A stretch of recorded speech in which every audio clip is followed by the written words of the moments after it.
Innal hamdalillah nahmaduhu wa nasta'inuhu wa nastaghfiruh wa na'udzu billahi min shururi anfusina wa min sayyiati a'malina.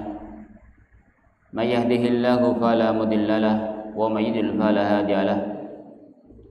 Asyhadu an la ilaha illallah wahdahu la syarika lah wa asyhadu anna Muhammadan abduhu wa rasuluh. Allahumma shalli wa sallim ala Muhammadin wa ala alihi wa sahbihi wa man tabi'a bi ihsanin ila yaumiddin. Amma ba'du. Kaum muslimin wal muslimat jamaah Masjid Baitur Rahman Desa Depok ya. Rahimani wa rahimakumullahu ajmain. Dan juga seluruh pengurus yang kami hormati semuanya. Kita bersyukur kepada Allah Subhanahu wa taala. Alhamdulillah pada kesempatan malam hari ini kita bisa berjumpa kembali, bisa bertemu kembali di masjid yang semoga diberkahi oleh Allah Subhanahu wa taala untuk sama-sama belajar mengkaji agama Allah Subhanahu wa taala, dan kita mohon kepada Allah SWT semoga Allah SWT menimpakan kepada kita ilmu yang bermanfaat di dunia sampai di akhirat. Amin ya rabbal alamin. Keduanya, salat dan salam semoga tercurahkan kepada Nabi kita Muhammad SAW, juga kepada keluarganya, kepada para sahabatnya, dan kepada orang-orang yang mengikuti sunnah-sunnah beliau sampai hari kiamat. Tak lupa kami ucapkan terima kasih kepada pembawa acara Mas Ratno yang sudah menjadi moderator pada kesempatan malam ini. Nanti bisa mengambil kesimpulan. Semoga Allah SWT berkahi kepada kita semuanya, kepada saya pribadi, kepada jamaah semuanya, kepada pembawa acara semuanya, dan Allah SWT memberikan kemudahan kepada semuanya. Amin ya rabbal alamin. Kita akan melanjutkan kajian kita tentang fikih tarbiyatul abna, masuk pada pembahasan melatih anak melakukan ketaatan sejak kecil.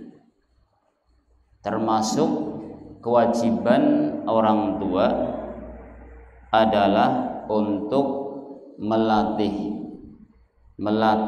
anak kita untuk melakukan ketaatan sejak kecil, di mana kondisi atau keadaan ketika anak yang masih kecil itu mudah, secara umum akan mudah diarahkan. Ketika masih kecil mudah untuk diatur. Ketika masih kecil dia mudah untuk diukirnya. Maka di sini penting sekali untuk membiasakan ketaatan sejak kecil. Entah itu berupa sholat berjamaah, entah itu sedekah, entah itu puasa, entah itu haji, dan ketaatan-ketaatan yang lain, itu sangat penting untuk kita lakukan. Karena kalau sudah besar, kalau sudah kadung besar, kadung sudah terlalu besar, bahkan sudah kakek, untuk merubah atau untuk membentuk karakter itu mungkin agak lebih sulit ya, atau ilmunya lebih mudah ketika kecil. Orang yang sudah terbiasa sholat berjamaah, ya misal orang yang sudah terbiasa sholat berjamaah sejak kecilnya, berbeda dengan orang yang dia tidak berjamaah sejak kecilnya. Orang yang terbiasa sejak kecil dia berpuasa akan berbeda dengan orang yang dari kecil nggak pernah puasa. Maka ini penting sekali.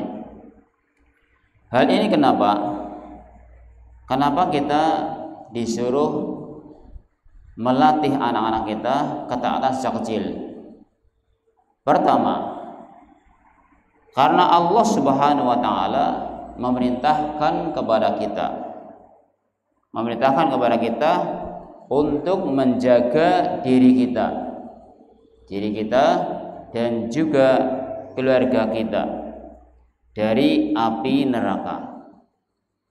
Karena Allah Subhanahu wa taala memerintahkan kepada kita dan juga keluarga kita untuk menjaga dari api neraka. Termasuk keluarga itu ada anak, ada istri. Itu semuanya adalah kewajiban orang tua untuk menjaganya.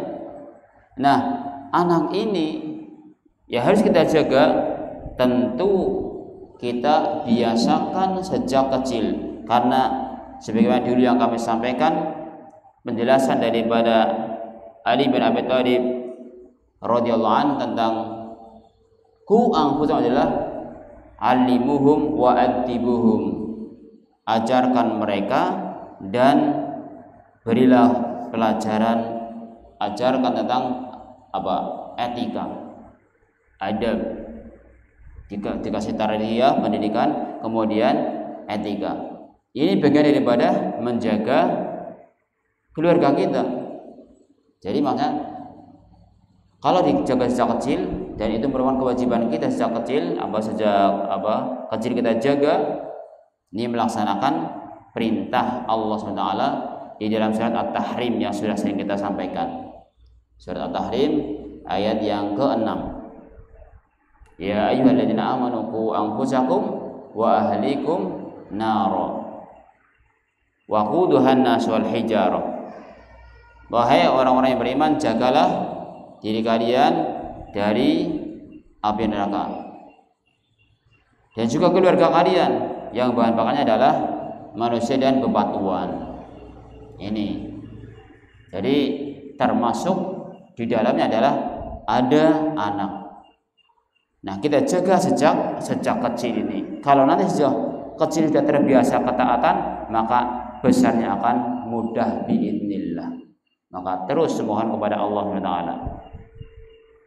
Jadi itu yang pertama. Yang kedua, tentang pentingnya kenapa kita harus melatih anak-anak kita sejak kecil, di mana Allah juga berfirman di dalam surat Toha ayat 132,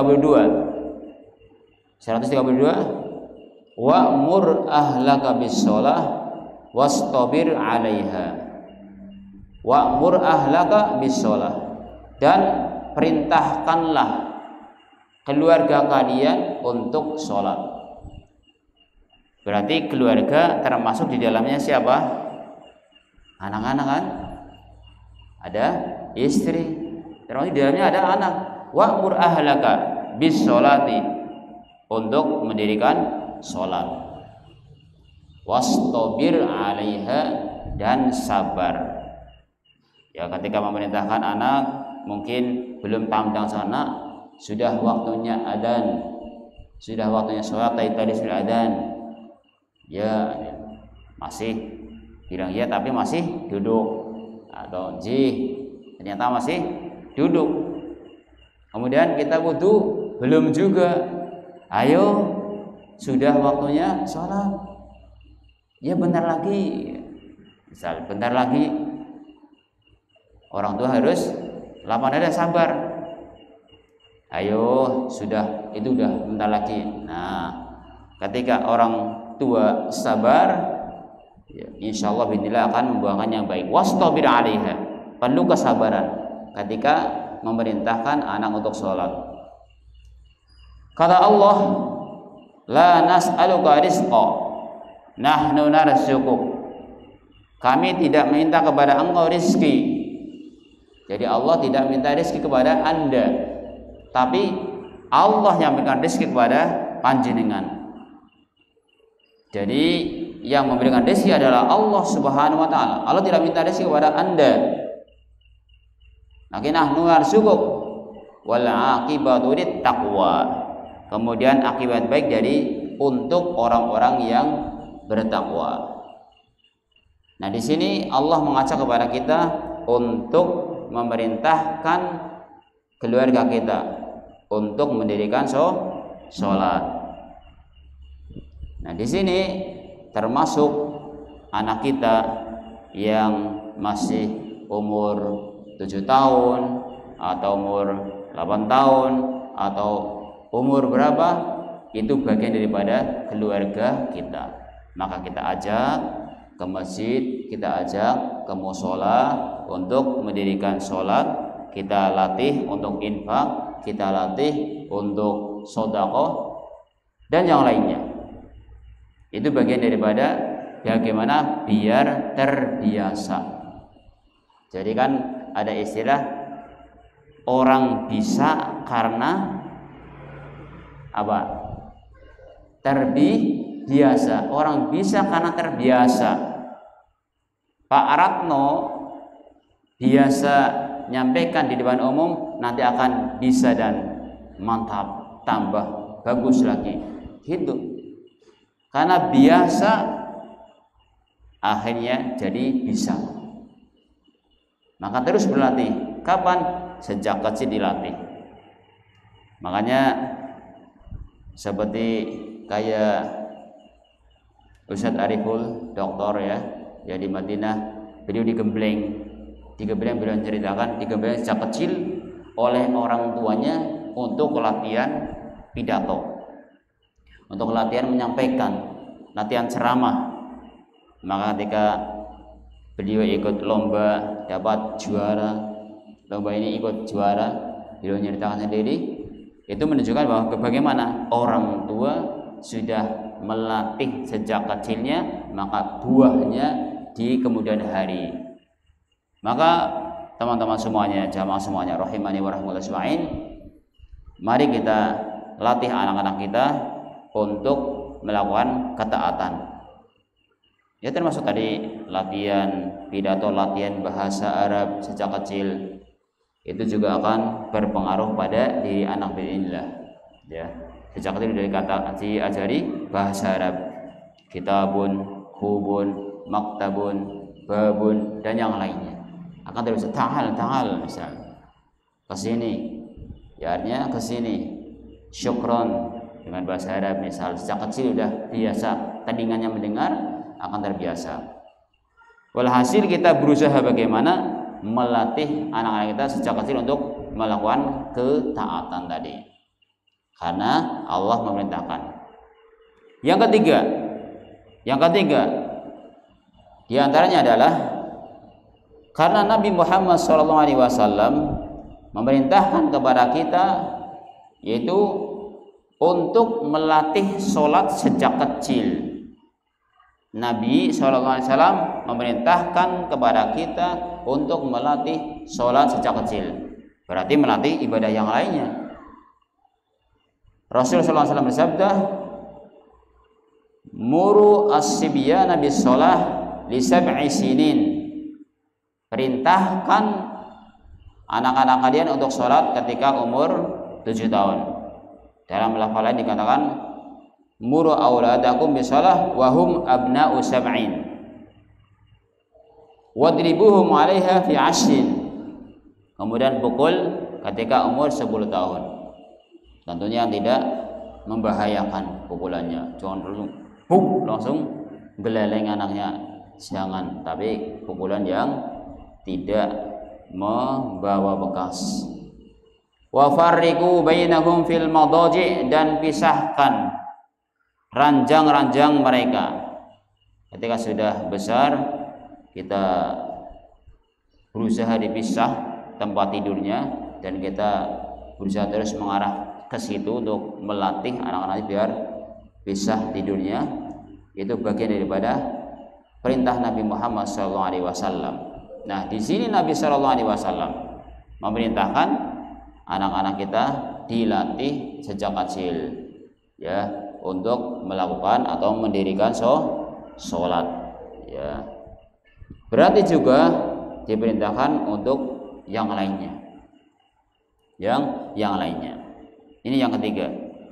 Jadi Nabi SAW memerintahkan kepada kita untuk sholat sejak kecil. Tadi sejak umur 7 tahun. Kalau 7 tahun biasanya kelas berapa? Kelas berapa? 1 ya. Kelas 1 secara umum 7 tahun gitu. Cara ini itu sudah seharusnya diperintahkan ya untuk sholat. Kemudian berikutnya juga di mana ada hadis Nabi Muhammad SAW yang keempat, bahwa kebaikan di masa jahiliyah akan bermanfaat. Jadi kebaikan di masa jahiliyah sebelum seorang masuk Islam, atau kebaikan di masa kecilnya akan bermanfaat setelah dia dewasa. Kebaikan di masa jahiliyah akan bermanfaat ketika dia masuk Islam, atau kebaikan ketika dia masih kecil akan kembali kepada dia kebaikannya ketika waktu dewasa.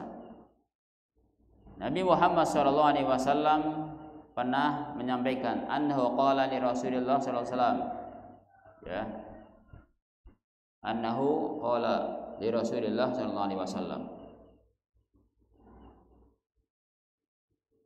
ara'aita umuran kuntu atahonnasu biha fil jahiliyah. Ini Nabi SAW pernah ditanya, bagaimana pendapatmu, ya, bagaimana pendapatmu di mana aku pernah melakukan tahannus atau beribadah di masa jahiliyah? Ditanya Rasulullah SAW, bagaimana pendapatmu tentang amalan-amalan yang dahulu aku lakukan di masa jahiliyah. Kemudian hal li fiha min syai', apakah saya ada dapatkan bagian sesuatu itu? Artinya dulu saya pernah sedekah, misal saya sebelum masuk Islam sedekah, saya sebelum masuk Islam berbuat baik sama orang lain, saya sebelum masuk Islam saya berbuat baik, beribadah ya, berupa sedekah atau yang lainnya. Kemudian apakah bermanfaat? Faqala lahu Rasulullah SAW, maka Rasulullah mengatakan kepadanya, aslamta ala ma aslafta min khairin, bahwa Nabi SAW bersabda, engkau mendapat kebaikan yang engkau lakukan di masa jahiliyah setelah engkau masuk Islam. Engkau mendapatkan kebaikan di masa jahiliyah setelah engkau masuk Islam, artinya akan bermanfaat. Itulah manfaatnya ketika dia masuk Islam. Dari ketika seseorang yang dia punya amalan yang baik ketika masuk Islam akan bermanfaat insyaallah. Begitu pula ketika anak yang masih kecil dilatih, kemudian dia untuk bersedekah dan yang lainnya, akan bermanfaat pula ketika dewasa. Ya. Yang kelima adalah para sahabat Nabi Muhammad SAW, mereka melatih anak-anak mereka untuk melakukan ketaatan seperti halnya berpuasa. Waktu itu puasa Syura, puasa Muharram.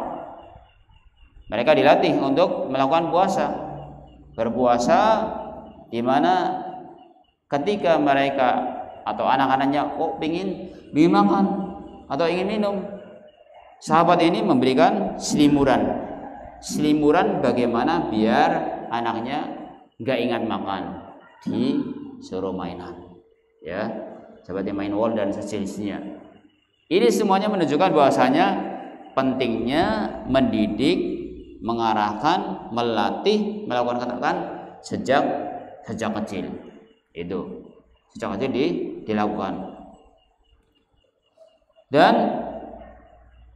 yang keenam adalah bahwasanya ini dari syair, ya, syair yang dikatakan oleh penyair, wayan sya'u nasyiul fityani minna ala ma kana awwadahu abuhu.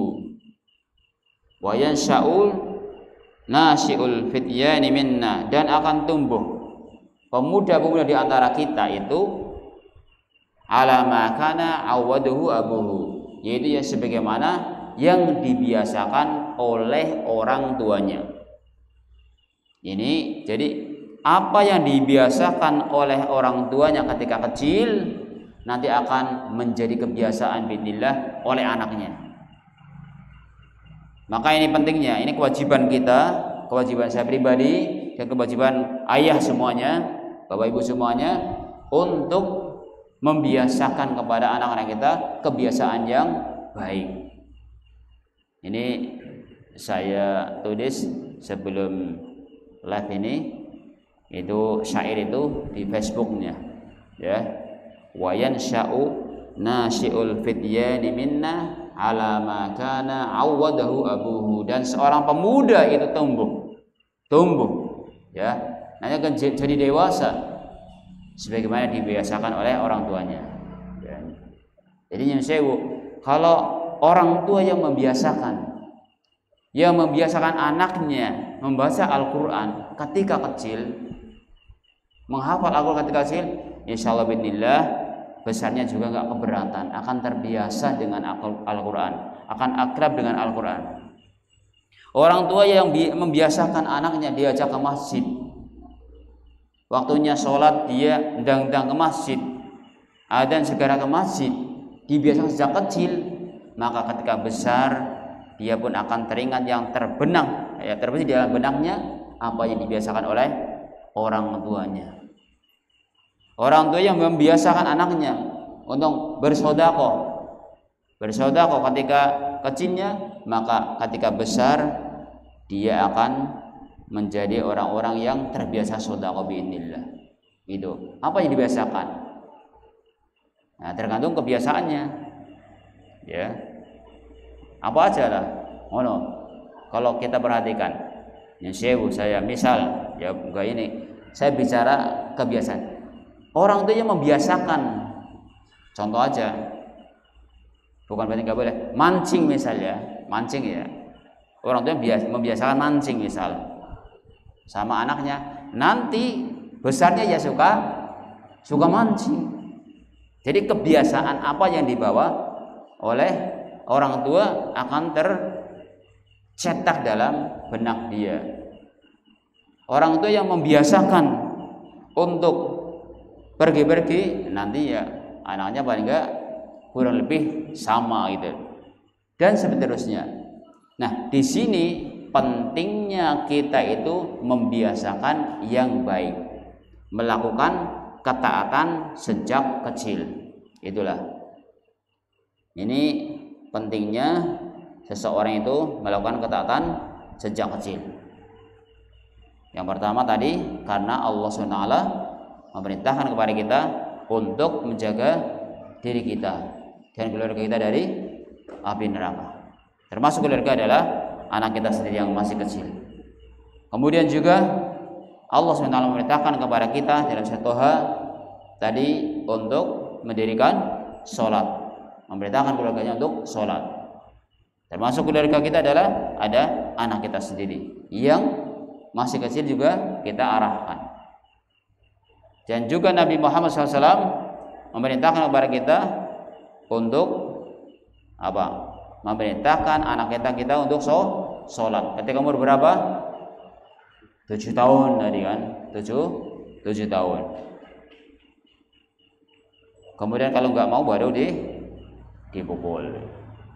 Kemudian juga perbuatan seseorang sebelum dia masuk Islam maka akan bermanfaat ketika dia masuk Islam. Begitu pula perbuatan anak ketika masih kecil, ketika dia dewasa akan bermanfaat biidznillah. Dan juga di antara poin pentingnya adalah kenapa kita belajar ini, karena para sahabat Nabi Muhammad SAW mereka melatih anak-anaknya untuk melakukan ketaatan sejak kecil. Jadi sudah bagus ketika kita punya anak kemudian kita ajak ke masjid sholat jamaah, ajak untuk ta'lim, kemudian dilatih untuk sedekah, Kemudian kadang kalau di SD ada manasik enggak? Ada manasik kadang kan? Ada manasik haji. TK ada manasik haji. Bagus. Ya. Dia sudah mulai tertanam. Oh, orang Islam harusnya haji ya. Iya, kalau sudah mampu orang Islam itu harusnya pergi haji kalau sudah mampu. Oh, ini lagi latihan tertanam. Ya. Kemudian berikutnya, pembahasan yang kedua adalah batasan tugas yang diberikan kepada anak. Batasan tugas yang diberikan kepada anak. Yang pertama adalah ketika orang tua memberikan tugas kepada anak, tentunya sesuai dengan kemampuan anak itu sendiri, sesuai dengan kemampuannya. Yang pertama yaitu memberikan tugas sesuai dengan kemampuan anak. Allah mengatakan, la yukallifullahu nafsan illa wus'aha. Allah Subhanahu wa taala tidak membebani seseorang kecuali menurut kesanggupannya. Ya, menurut kesanggupannya. Misal anak belum terbiasa sholat malam, terus dipaksa, kemudian dimarah-marah, ya, suruh sholat malam, sementara masih ngantuk sekali, ya. Ini kayak harus dilihat kondisinya, sudah mampu belum, kemudian mungkin bertahap, mungkin dikasih support dulu sebelumnya, kemudian nanti tak raupi ya kalau bangun misal, atau mungkin sholat subuh yang masih sulit, ya, kita juga harus mengingat dan melihat kalau sholat, ya, tadi kayak sholat wajib, kita orang tua berusaha tegas, ya, tegas. Kalau sudah waktunya sholat, bagaimana anak biar sholat, sudah waktunya sholat, bagaimana biar terbiasa. Tetapi kalau hal-hal yang sifatnya itu sunnah, kita pun harus melihat kondisi anak itu sendiri, sudah mampu apa belum, kemudian bagaimana kemampuannya, kemudian ketika malah jadi dia nggak suka kepada perbuatan tersebut, khawatir, maka perlu dibombong, ya. Nah, yuk kita biar dapat pahala, biar pahalanya besar, kita ikut sholat sunnah gitu. Nanti sholat sunnah misal rawatib akan dibangunkan rumah di surga kan. Kalau sholat dia 12 rakaat sehari semalam. Berarti kalau setiap hari dia sholat 12 rakaat, berapa rumah yang dia dapatkan di surga? Wih, senang dah kamu? Ya, senang kan? Ya, sudah mulai tertanam. Iya, kalau gitu saya pingin deh, ya, pingin dapat rumah di surga. Mulai tertanam, maka kita masuki, ya. Tentunya tadi sesuai dengan kemampuan. Misal anaknya baru mampu sebelum subuh, sebelum duhur belum, setelah duhur ya udah, ya. Misal belum, sebelum duhur belum, atau setelah duhurnya juga belum, baru sebelum subuh udah bagus itu. Karena 2 rakaat sebelum subuh lebih baik daripada 2 seisinya. Rakaatani qabla al-fajr khairun dunya wa ma fiha. 2 rakaat sebelum subuh lebih baik daripada 2 dan dunia dan seisinya. Dunia dan seisinya. Berarti ini kembali lagi tidak membebani, hanya memberikan tugas sesuai dengan kemampuannya. Ini. Jadi batasan tugas yang diberikan kepada anak adalah pertama memberikan tugas sesuai dengan kemampuannya. Untuk berikutnya apa batasan-batasannya, kita insyaallah lanjut setelah isya bi'idznillah. Demikian yang bisa kita sampaikan. Insya Allah kita lanjut setelah Isya untuk pembahasan batasan berikutnya. Kita tutup dengan doa kafaratul majlis. Subhanallah wa bihamdika asyhadu an la ilaha illa anta astaghfiruka wa atubu ilaik. Assalamualaikum warahmatullahi wabarakatuh.